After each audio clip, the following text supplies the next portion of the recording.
Que el Señor les bendiga a mis hermanos. Bienvenidos a una transmisión más de su Iglesia al Aire. Estamos en día domingo, culto de discípulos en acción. Recordemos la importancia de poder aprender más de la palabra del Señor para que podamos tener una vida plena en Cristo, una vida plena en el Espíritu y que podamos vivir cada día en comunión con Dios y cada día como mejores creyentes. Es importante que entendamos que como iglesia debemos crecer en el conocimiento de la palabra. Hay muchas iglesias que no están creciendo hoy en día. ¿Debido a qué? Debido a que solo se está predicando cosas motivacionales. Es importante fundamentar a la iglesia en la doctrina bíblica. Es importante fundamentar en la iglesia a la luz de la palabra de Dios, de la teología, de una sana doctrina. Y para eso es que son estos cultos. No solo podemos estar predicando culto de oración, no solo podemos estar predicando aspectos de motivación para la iglesia, sino que todo es importante, pero también los estudios. Recordemos que nuestra iglesia siempre se nos inculcó que si usted iba a los cultos de estudios bíblicos, a los cultos de discipulado, vamos a agregarle ahora, es más importante, fíjense bien, es más importante que un culto de oración y milagro. ¿Por qué? Porque si estamos fundamentados en la palabra de Dios, vamos a vivir probablemente, no voy a decir así, pero vamos a vivir muy probablemente en menos necesidad, en menos situaciones adversas en la vida. ¿Por qué? Porque nos vamos a meter menos en problemas. Vamos a tener mayor comunión con Dios, nos vamos a apartar de los problemas, nos vamos a apartar de aquellas cosas que nos apartan de Dios. Y vamos a tratar de vivir de una mejor manera, siendo conscientes. Entonces, es importante que usted haga conciencia y diga, debemos aprender de la palabra de Dios, debemos estar en los estudios bíblicos de la semana. Porque hay personas que no ven los estudios bíblicos, sino que solamente los cultos de milagros, esperando un milagro de un Dios al cual probablemente no conocen. ¿Por qué? Porque van por el milagro nada más y escuchan que Dios se los puede hacer, pero no quieren conocer de Dios. Como iglesia debemos cambiar esa postura, debemos cambiar esa forma de pensar. Debemos de conocer a Dios con todo nuestro corazón, debemos conocer a Dios a través de la palabra, porque créanme que vamos a vivir de una mejor manera. Yo les invito en esta tarde a que podamos tener esa voluntad cada día de poder aprender más de Dios y de que dejemos esa forma de vivir que tenemos.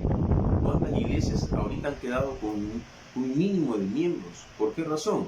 Porque se han acomodado ahorita los hermanos. Hay miembros de las iglesias que se han acomodado. Y tengo que preguntar por qué estoy hablando de esto. Porque precisamente estamos estudiando a la persona de Jesús. Y yo veo cuánta gente ha dejado las iglesias ahorita y no quieren aprender de Jesús, no quieren aprender de Dios. Vemos pocas personas que tratan de ver este tipo de mensajes. Y no se trata no se trata de entonces ¿qué estamos haciendo?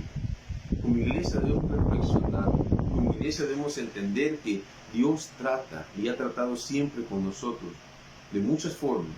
Y en este tiempo de pandemia, en este tiempo de enfermedad, está tratando también con nosotros. Pero muchos no queremos entender. Muchos, gracias a Dios, han pasado la enfermedad. Ya conozco muchas personas que han pasado la enfermedad, pero lo importante es saber pasar la enfermedad y que gracias a Dios no les pasó mayor cosa, mayor problema, sufrimos sus consecuencias. Pero la pregunta es, ¿por qué están todavía enseñando que se hubieran muerto? No me vaya a entender mal, pero lo importante es que cada persona debe reflexionar. Dios les ha dado una oportunidad diferente. Dios les está permitiendo nuevamente comenzar una nueva vida después de esto.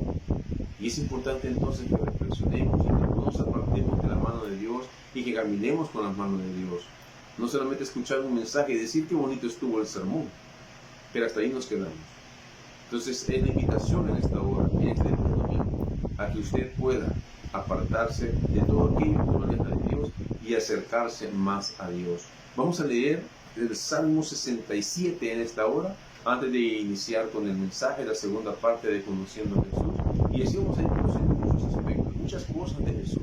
Son varios temas, no solamente uno. Yo le invito a que los días domingos se pueda conectar y vamos a estar estudiando de la persona de Jesús, haciendo un breve resumen de lo que vimos el sermón anterior sobre este tema, y vamos a continuar con este día con otro tema, con otro aspecto fundamental de Jesús, porque es importante para nuestras vidas. Salmo 67, y dice la palabra del Señor: exhortación a las naciones para que alaben a Dios. Dios tenga misericordia de nosotros y nos bendiga. Haga resplandecer su rostro sobre nosotros, para que sea conocido en la tierra tu camino. En todas las naciones tu salvación, te alaben los pueblos, oh Dios, todos los pueblos te alaben. Alégrense y gócense las naciones, porque juzgarás los pueblos con equidad y pastorearás las naciones en la tierra. Te alaben los pueblos, oh Dios, todos los pueblos te alaben. La tierra dará su fruto, nos bendecirá Dios, el Dios nuestro. Bendíganos Dios y témanlo todos los términos de la tierra. La palabra dice exhortación. Se nos exhorta a que todos alabemos a Dios, alabemos al Señor, que todos tengamos esa acción de alabar a Dios, acción de gracia, de súplica y con alabanza, ¿verdad? Porque solamente, como les decía, las personas normalmente solo van a buscar qué es lo que Dios les puede dar. Y recordemos que en los evangelios encontramos muchos aspectos importantes de eso. ¿Cuántas personas seguían a Jesús? Pero por lo que Jesús les podía dar, no por lo que Él era, no porque Él era Dios, porque Él había sido enviado a esta tierra a poder presentar el evangelio del reino a cada persona, a poder presentar el plan de salvación a cada persona. Pero no, las personas seguían a Jesús por lo que Él les podía dar y no por lo que Él era. Pero nosotros debemos cambiar eso y nosotros debemos seguir a Jesús. Nosotros debemos caminar cada día en la iglesia por lo que Él es y no por lo que Él nos puede dar. Así de que es importante esa exhortación a que caminemos conforme a lo que Jesús nos puede dar, a lo que Jesús es, y no solamente por lo que Él nos puede dar. Muy bien, vamos al libro de la carta a los Colosenses, capítulo 1, versículos del 15 al 17. Colosenses 1, versículos del 15 al 17, y estamos estudiando en esta hora en culto de discípulos en acción. Estamos estudiando acerca de la persona de Jesús. Capítulo 1 de la carta a los Colosenses, versículos 15 al 17. Y dice la palabra del Señor: reconciliación por medio de la muerte de Cristo. Él es la imagen del Dios invisible, el primogénito de toda creación, porque en Él fueron creadas todas las cosas, las que hay en los cielos y las que hay en la tierra, visibles e invisibles, sean tronos, sean dominios, sean principados, sean potestades. Todo fue creado por medio de Él y para Él, y Él es antes de todas las cosas, y todas las cosas en Él subsisten. 18. Y Él es la cabeza del cuerpo, que es la iglesia, el que es el principio, el primogénito de entre los muertos, para que en todo tenga preeminencia, por cuanto agradó al Padre que en Él habitase toda plenitud, y por medio de Él reconciliar consigo todas las cosas, así las que están en la tierra como las que están en los cielos, haciendo la paz mediante la sangre de la cruz. Vamos a orar. Señor, te agradecemos en esta hora por tu maravillosa misericordia para con nosotros, Señor, que nos has revelado tu palabra y nos has enseñado lo importante que es el mensaje, Señor, del Evangelio, y de cómo Cristo vino a reconciliarnos contigo, que aún siendo enemigos de ti, Señor, tú tuviste esa misericordia y nos permitiste arrepentirnos de nuestras faltas, arrepentirnos de nuestros pecados y alcanzar una salvación tan grande. En el nombre de Jesús te pido que seas tú llevando el mensaje en esta hora.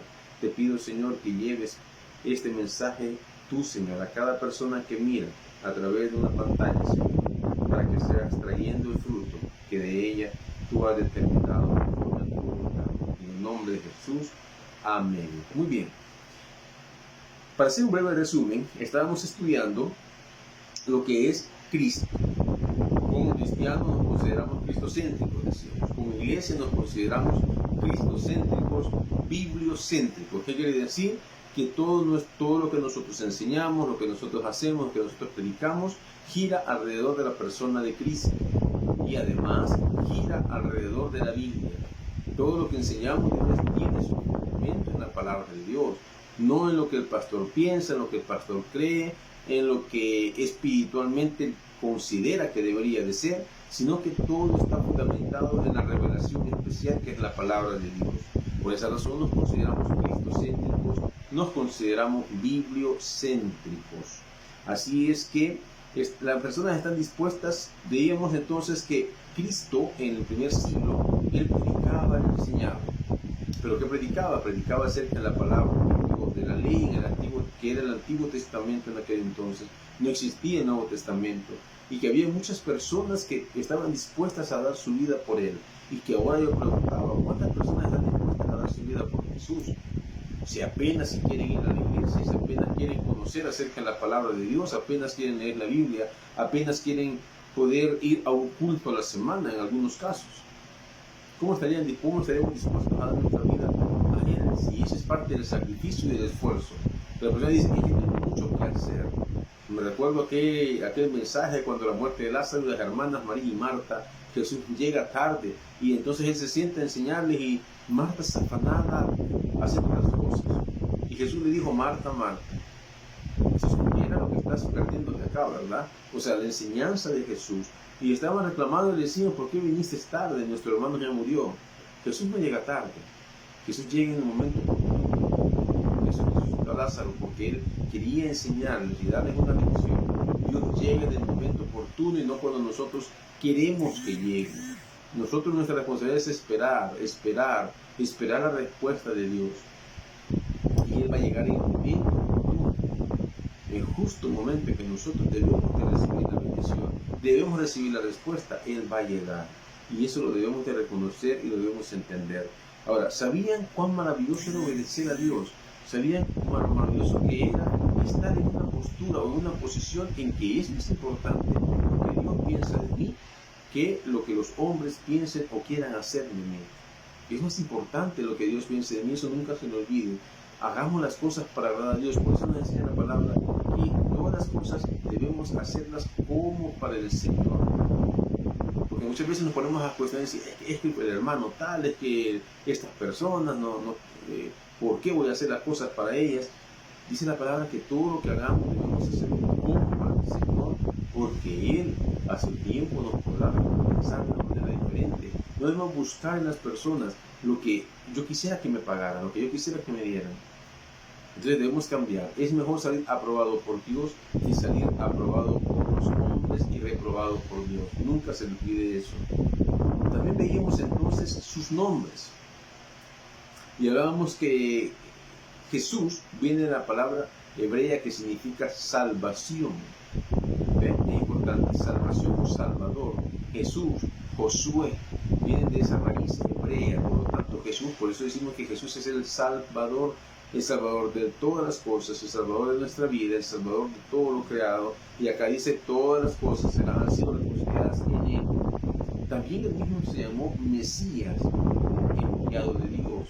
Eso significa la palabra Mesías, enviado, aquel que va a libertar, o sea, aquel enviado por Dios para libertar, el ungido, aquel que ha sido escogido por Dios. Y Mesías, hemos dicho que es libertador, así como dice Juan 3:16, ¿verdad? De tal manera amó Dios al mundo que envió a su Hijo unigénito para poder perdonar, para poder librar. Entonces luego dice, al enviado de Dios a las profecías. Ok, dice la palabra en Isaías 7:14, y dará la señal, dice que aquí la Virgen dará a luz un hijo y será su nombre Emmanuel. Emmanuel significa Dios entre nosotros, y esa profecía se cumple perfectamente en la persona de Jesús, porque Él era Dios. Y cuando vino, anduvo caminando entre nosotros, entre los seres humanos. Perfectamente se le aplicó la palabra, porque Él era Dios. Entonces, vemos nosotros que su ministerio también le llamaban Nazareno, dijimos. Nazareno significaba la ciudad, ser Nazareno un gentilicio, porque pasó mucho tiempo en la ciudad de Nazaret. Por esa razón se le llamaba Nazareno. También dijimos que se le conocía como hijo de hombre, y el hijo de hombre tenía que ver con su naturaleza humana. Con eso tenía que ver esa palabra, hijo de hombre, su naturaleza humana, es decir, Dios hecho hombre. Eso quiere decir hijo de hombre, Dios hecho hombre. Tenía que ver entonces con su naturaleza humana. Recordemos que en Jesús había dos naturalezas, la naturaleza humana y la naturaleza divina. Luego, el título que en realidad le correspondía, él era hijo de Dios, y algunos de los discípulos le llamaron por ese nombre, reconociendo su divinidad, pues por sobre todas las cosas él era Dios y no dejó de ser Dios. Entonces nos encontramos una doctrina que le llamamos kenosis, es decir, kenosis significa vaciamiento. ¿Qué significa entonces ese vaciamiento? o quedar vacío. Jesús voluntariamente, siendo Dios, depuso sus poderes, depuso todo lo que él podía hacer como Dios para poder vivir completamente como un ser humano. Y esto nos sirve a nosotros porque cualquier persona puede decir, pero Jesús era Dios y él podía soportar las tentaciones como Dios, puede decir alguien. Pero Jesús nos enseñó y nos demostró que él dejó sus poderes a un lado para demostrarnos que como ser humano podía vencer las tentaciones. Como ser humano él podía vivir en la tierra cumpliendo las demandas y los mandamientos que Dios había establecido. Por esa razón es importante conocer esa doctrina, la kenosis. Filipenses capítulo 2, pues se humilló hasta lo sumo, tomando forma de hombre, tomando forma de siervo, y no escatimó dejar su forma de Dios. Entonces el título Hijo de Dios tiene que ver con su divinidad. Él nunca dejó de ser Dios. Hay otra doctrina importante que debemos comprender que se llama la unión hipostática. Jesús era 100% Dios y 100% hombre. Nunca dejó de ser Dios. Luego vemos que otros le llamaban Hijo de David. Y esto debido a que según la genealogía era descendiente de David. Cuando una persona en aquel tiempo, en la historia bíblica, nosotros vemos que era llamado Hijo de David, no es que él era hijo directamente de David, sino que era descendiente. Y entonces cuando alguien era descendiente de una familia X, pues se le llamaba hijo de la persona que era más reconocida de esa familia o de esa tribu o de ese grupo o étnico. En este caso Jesús descendía directamente de David bajo la línea sucesiva de cada descendiente, ¿verdad? Obviamente a través de Josué y a través de María, según las genealogías de Mateo capítulo 1 y de Lucas capítulo 3, las genealogías de Jesús, vemos que Jesús es hijo de María, María es descendiente por la línea de Natán, un hijo de David, y José es hijo descendiente de Salomón, y Salomón es hijo de David. Por lo tanto, por ambos lados o ambas partes, él era descendiente de David, pero no directamente hijo de él. Entonces, cuando decía hijo de David, perfectamente decíamos también nosotros que se entiende que se cumple la profecía, o el pacto, mejor dicho, que Dios hizo con David, ¿verdad? Que ninguno de su descendencia iba a faltar que se sentara en el trono. Es decir, de él iba a salir el linaje real. Y eso significa que Jesús, por esa razón decimos que él es rey, porque él es el descendiente de David, y a esa persona, a la persona de Jesús, se refería el rey que nunca va a faltar en él, porque Jesús va a ser el rey, pero va a venir a gobernar aquí en la tierra eternamente durante el milenio. De milenio en adelante gobernará aquí en la tierra. Y finalmente, pues, conocíamos como el Cordero de Dios. Y ahí Juan decía, he ahí el Cordero de Dios que quita el pecado del mundo. Esto debido a que un cordero era llevado normalmente para un sacrificio. Pero tenemos que ver, aparte de eso, las cualidades del cordero. Y las cualidades tenían que ver con su humildad, es decir, era manso como animalito, ¿verdad? Entonces, tenemos que tomar esas cualidades que dependía del pastor en este caso.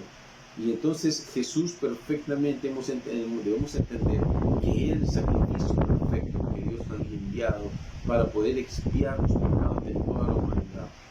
Porque el único que cumplía las demandas, fue obediente, dice la palabra, obediente, y fue muerte de cruz. Fue obediente hasta la muerte, cumpliendo así la demanda de Dios.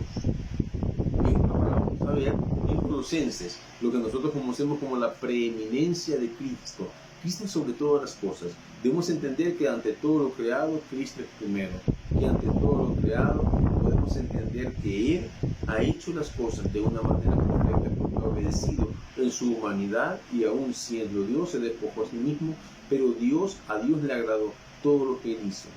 Entonces la carta de Colosenses nosotros le llamamos la carta de la cristología, porque nos enseña perfectamente y nos narra perfectamente la persona de Cristo de una forma doctrinal o teológica.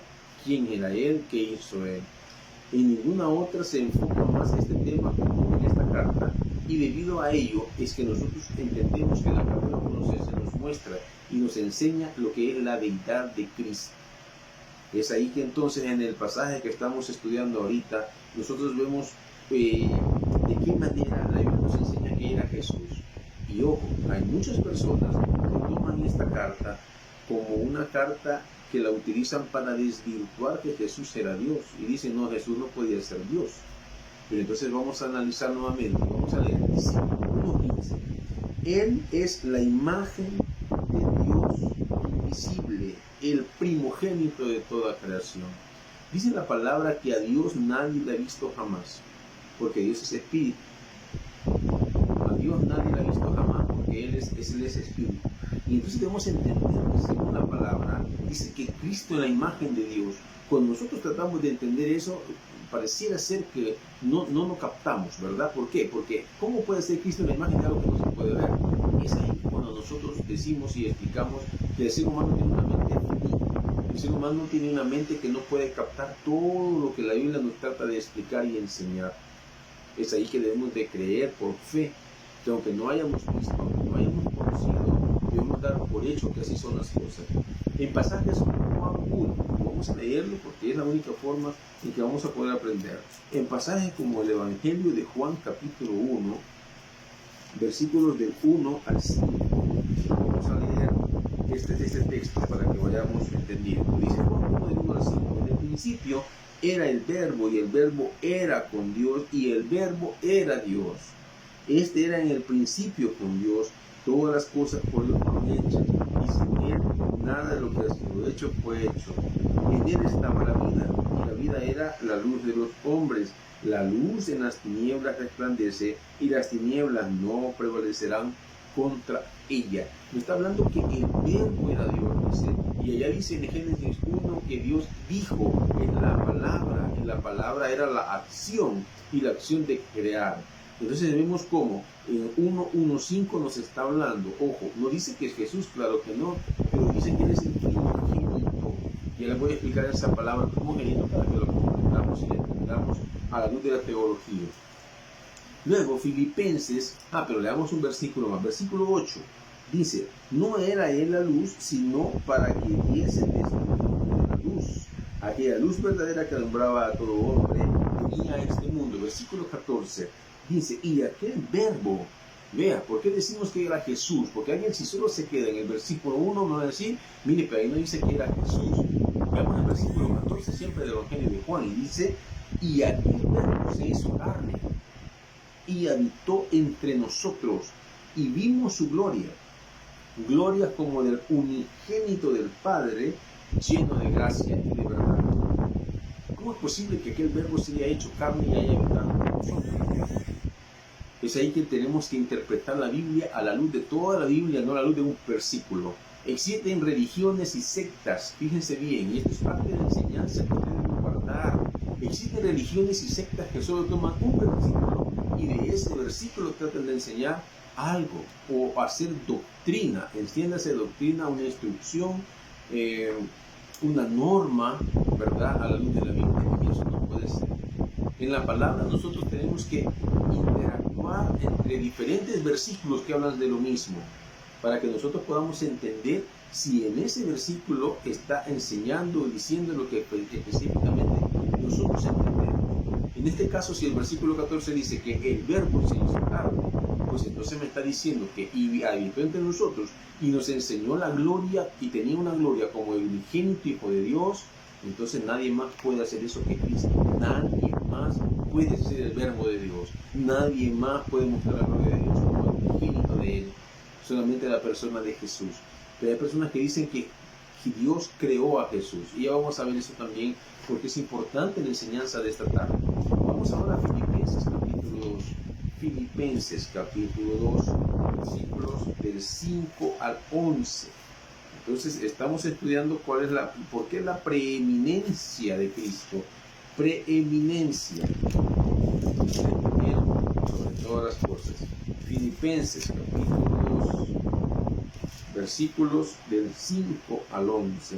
Y dice la palabra del Señor: haya pues en vosotros este sentir que hubo también en Cristo Jesús, que el cual, siendo en forma de Dios, no estimó el ser igual a Dios como cosa a que aferrarse, sino que se despojó a sí mismo, tomando forma de siervo, hecho semejante a los hombres, y estando en la condición de hombre, se humilló a sí mismo, haciéndose obediente hasta la muerte y muerte de cruz, por lo cual Dios también le exaltó hasta lo sumo y le dio un nombre que es sobre todo nombre, pero que en el nombre de Jesús se doble toda rodilla de los que están en los cielos y en la tierra y debajo de la tierra, y toda lengua confiese que Jesucristo es el Señor, para la gloria de Dios Padre. Es lo que les explicaba, nos enseña la preeminencia, porque Él, siendo Dios, dejó de ser Dios voluntariamente y tomó forma de siervo, pero dice que Dios le ha dado un nombre que es sobre todo nombre, y toda rodilla se doblará ante su presencia. No hay nada, ninguno de estos dos textos que leemos ahorita, Juan 1 del 1 al 5, Filipenses 2 del 5 al 11, nos van enseñando cómo es la preeminencia y de cómo Cristo tiene esa relación para con el Padre y que Cristo es Dios mismo.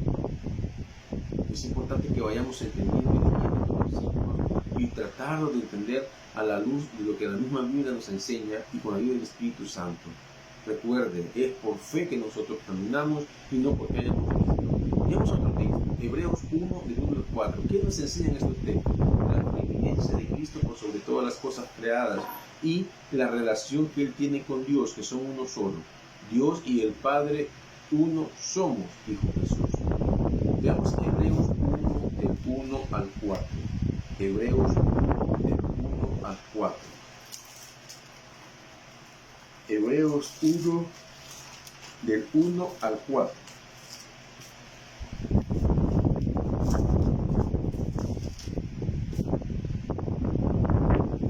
Dice la palabra del Señor, Hebreos 1 del 1 al 4. Dios, habiendo hablado muchas veces y de muchas maneras en otro tiempo a los padres por los profetas, en estos postreros días ha hablado por el Hijo, a quien constituyó heredero de todo, y por quien asimismo hizo un universo, el cual, siendo el resplandor de su gloria y la imagen misma de su sustancia, y quien sustenta todas las cosas con la palabra de su poder, habiendo efectuado la purificación de nuestros pecados por medio de sí mismo, se sentó a la diestra de la majestad en las alturas, hecho tanto superior a los ángeles, cuanto heredó más excelente nombre que él. Vemos entonces que dice Dios, habiendo hablado muchas veces y de muchas maneras en otro tiempo por los profetas, por los padres, por los profetas, en esto por los hijos. Entiéndase hoy, nos está hablando por el Hijo. ¿Quién es el Hijo de Dios? Por eso les enseñé primero los nombres que se le atribuyen a Jesús, y dentro de él está Hijo de Dios.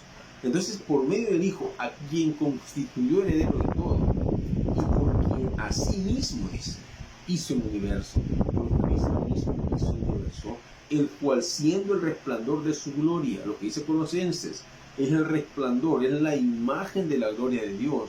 Por eso Jesús le decía a los discípulos, ¿y cuándo nos vas a mostrar al Padre? Y le dijo a él, ¿cuánto tiempo han estado conmigo y no conocéis al Padre aún? O sea, en él, si ya le conocían a él, le estaba diciendo, ya han visto al Padre. No hay problema con ello. ¿Y quién sustenta todas las cosas? Dice, con la palabra de su poder. No está diciendo con la palabra del Padre. Con la palabra de su poder, con la palabra del poder de Cristo mismo, de Jesús mismo, habiendo efectuado la purificación de nuestros pecados por medio de sí mismo, se sentó, dice, a la diestra de la majestad en las alturas, que fue el, digámoslo así, producto de su obediencia. Él está sentado a la diestra de Dios Padre, haciendo que Dios es espíritu y nadie la ha visto jamás, pero Jesús es la imagen de Dios, por quien todo está sustentado, por todas las cosas, en todo está sustentado. Entonces veamos ahora un último texto, Apocalipsis 1, del 1 al 4. Apocalipsis 1, del 1 al 4. Apocalipsis 1, del 1 al 4. Y dice la palabra del Señor, la revelación de Jesucristo que Dios le dio para manifestar a sus siervos las cosas que deben suceder. Veamos entonces que dice Apocalipsis que es la revelación de Dios que Dios le dio a Jesucristo. para que nos la diera a conocer a sus siervos, enviándola por medio de su ángel a su siervo Juan, que ha dado testimonio de la palabra de Dios y del testimonio de Jesucristo y de todas las cosas que ha visto. Bienaventurado el que lee y los que oyen las palabras de esta profecía. Bienaventurado, dice, y guardan las cosas que en ella escritas, porque el tiempo está cerca. Vemos entonces, el tiempo, dice la palabra, está cerca, pero lo importante es que dice que es la revelación que Dios le dio. Y veamos 4, Juan a las 7 iglesias que están en Asia. Gracia y paz a vosotros del que es y que era y que ha de venir, y de los 7 espíritus que están delante de su trono. Vemos entonces cómo Dios la revelación. ¿Cómo se lo va a revelar? Apocalipsis 1. Vemos la preeminencia y vemos el plan para todos los tiempos, para el fin de los tiempos. Revelación, ¿qué significa Apocalipsis? Es la traducción de revelación. Entonces encontramos nosotros que sobre todas las cosas se ha dicho en estos pasajes que una concepción más elevada de la persona de Cristo en la que se encuentra. Entendemos con estas declaraciones que Cristo es por sobre todas las cosas creadas junto con el Padre y que son uno solo. El propósito entonces central de Pablo es responder a 3 preguntas que encontramos en estos textos y vamos a ver entonces esas 3 preguntas. Primero, la primera pregunta que se hacía Pablo, podemos decir que va a responder Pablo, es que Él es la imagen de un Dios invisible, que sería lógico para nosotros, pues Cristo es la imagen de algo que no podemos ver. Entonces usted me va a decir, mire, pero la imagen de algo que se puede ver, que se debería de ver, si alguien es la imagen de algo que se debería de ver, en este caso no se ve, no se puede ver. Pero es aquí donde la teología parece lo que les dije, pareciera que la teología no tiene una lógica normal, y ese es el punto. Nosotros debemos entenderlo a la luz de la fe, cómo Cristo puede ser la imagen de algo que no se puede ver. Cuando habla de imagen, haga de caso que es una sombra. Usted se para en el sol y usted mira a un costado y usted va a ver la sombra suya. Esa sombra podemos decir que es la imagen o la forma de usted. Pero entonces la pregunta aquí es cómo Jesús puede ser la imagen de algo que no se puede ver. Porque Dios dice que ese espíritu no se puede ver. Eso es lo maravilloso de la teología. Porque es algo que tal vez no es lógico para nosotros. Podemos creerlo por fe. Y mucho más aún, hay personas que pueden decir, pero nosotros no hemos visto a Jesús. No sabemos cómo es. Entonces, pero lo que hace grande al Dios invisible es que a pesar de ser distante, se ha acercado al hombre a través de la persona de Jesús. Por lo tanto, cuando la palabra, regresemos a Colosenses y nos quedamos ahí en la carta a Colosenses, capítulo, dijimos Colosenses 1, versículos del 15 al 17, y nos quedamos en ese texto. Dice que Él es la imagen del Dios invisible, el primogénito de toda creación. Entonces ese es el segundo punto. Dice el primer representante de la creación, el primer representante de la creación. Este texto a primera vista parecía presentar un problema. ¿Cuál es el problema? Pues entonces, ¿Dios creó a Jesús o no? ¿Dios creó al Hijo o no? Entonces, debemos entender algo. La palabra primogénito en el Antiguo Testamento, en la historia bíblica, no es que sea el primero creado, sino que es un título. Porque el primogénito no era el primer hijo que nacía en una familia, sino que era el primero a quien el padre le daba la responsabilidad, escuche bien, de representarlo, de administrar todos los bienes, de sacar adelante a su familia, de mantener el apellido o de mantener creciendo a la familia constantemente. En ese sentido, no es como si él fuera lo primero que Dios dio, es un título que él tenía. Él era el representante, él era el que administraba todas las cosas creadas, porque dice en la palabra que en él subsisten todas las cosas. En esa figura debemos entender entonces que es un privilegio que él recibió por su obediencia. Es algo maravilloso y debemos entender eso. Es algo que tal vez a algunos no nos cabe en la cabeza comprender cómo entonces Jesús siendo creado en Dios y a la vez es el primogénito de todo, es el título que recibió Jesús de parte de Dios. Él es el administrador de todo lo creado y que por eso existen todas las cosas. Dice en versículo 16, porque en Él, en Él fueron creadas todas las cosas, las que hay en los cielos y las que hay en la tierra, visibles e invisibles, sean tronos, sean dominios, sean principados, sean potestades, todo fue creado por Él, dice la palabra, por medio de Él y para Él. Dios le dio ese poder y esa potestad.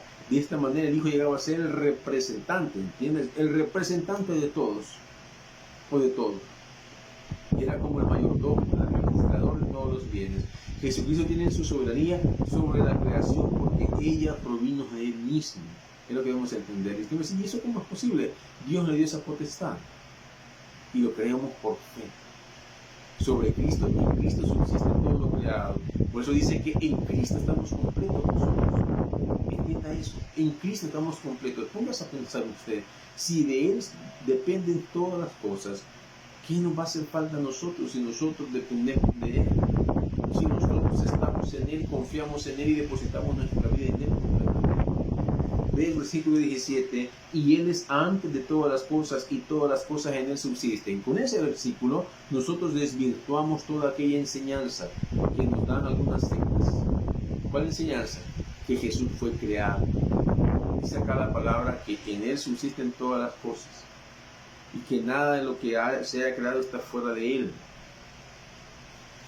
Vea, y Él es antes de todas las cosas y todas las cosas en Él subsisten. Todo lo creado depende de Jesús.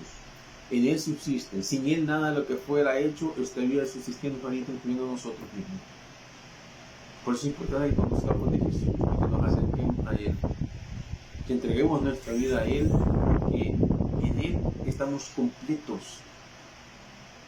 Y por último dice, Él es antes de todas las cosas. Él era en el principio con el Padre, por lo tanto ya formaba parte de las tres personas, Padre, Hijo y Espíritu Santo. Naturalmente, si Él es la causa de todo lo creado, entonces Él tuvo que ser antes de todas las cosas. Y por eso decimos, no pudo ser creado por el Padre. Ese es le llamamos nosotros un misterio. Es que Jesús es uno solo con el Padre y el Espíritu Santo, pero no fueron creados por Él. ¿Cómo es posible eso? Es un misterio. Pero así como es un misterio, es un privilegio para nosotros el poder creer que eso es así. Versículo 18. Y Él es la cabeza del cuerpo que es la iglesia. Cristo es la cabeza de la iglesia, no es ninguna persona.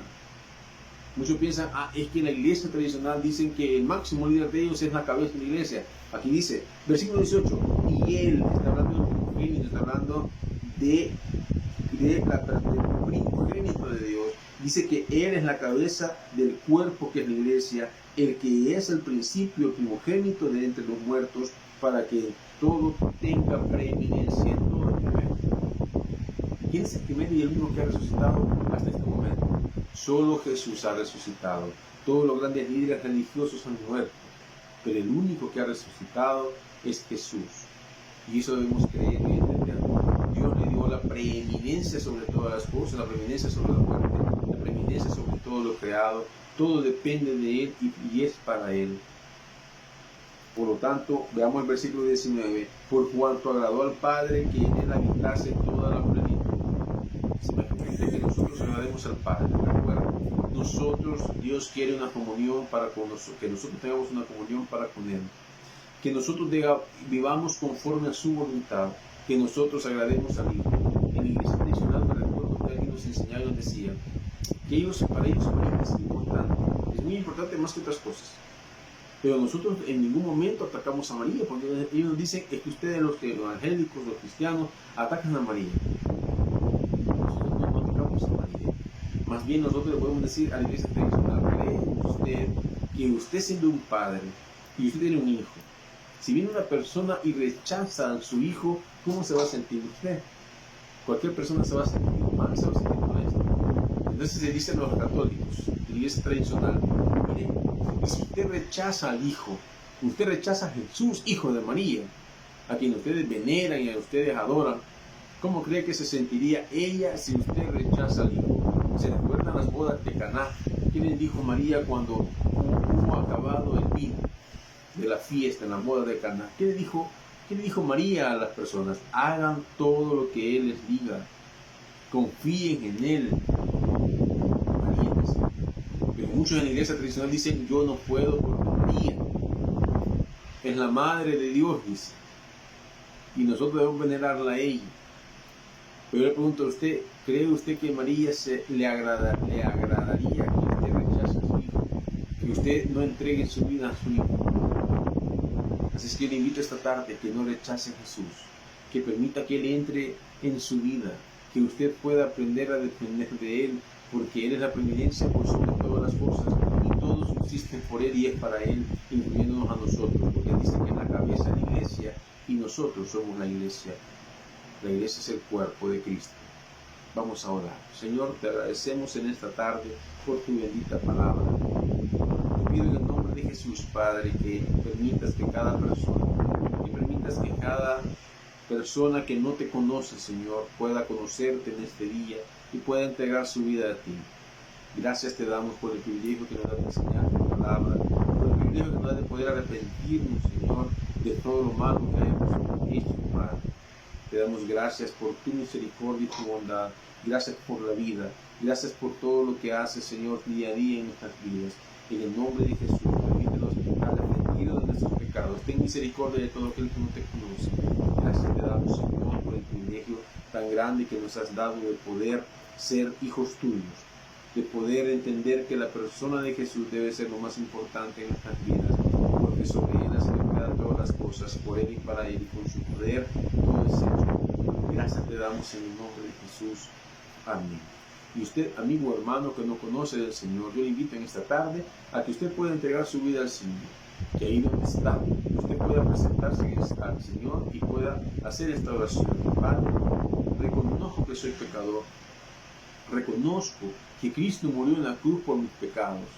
Reconozco, Padre, que necesito de ti para poder subsistir y para poder cambiar mi vida a partir de hoy. Te pido en el nombre de Jesús que el Espíritu Santo venga para en mi vida y que seas tú reinando en mi vida a partir de este día. En el nombre de Jesús, nombre sobre todo nombre. Amén. Yo le invito a que usted siga aprendiendo la palabra del Señor. Puede ser por este medio, puede ser que usted se congregue en la iglesia, donde se predique la sana doctrina, porque eso es lo importante que usted debe de entender y aprender, la sana doctrina. Y así pueda usted crecer y pueda reflejar esos frutos del Espíritu que nos habla en el libro de Gálatas, y todo aquel creyente que ha entregado su vida al Señor. Los frutos es lo más importante en su vida. En el nombre de Jesús, yo le bendigo en esta hora. Padre, gracias te damos por este día.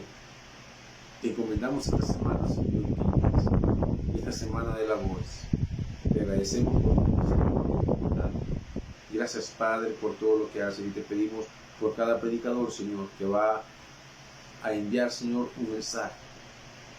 Te pido que seas tú, Señor, llevando ese mensaje de cada uno de ellos a las personas, Señor, de la iglesia. A aquel que no te conoce, Señor, porque tu palabra no regresa vacía y hará su propósito conforme a tu voluntad. En el nombre de Jesús, gracias te damos, Señor. Amén. Que el Señor les bendiga, mis hermanos, y los esperamos en una transmisión más de su iglesia al aire. Bendiciones.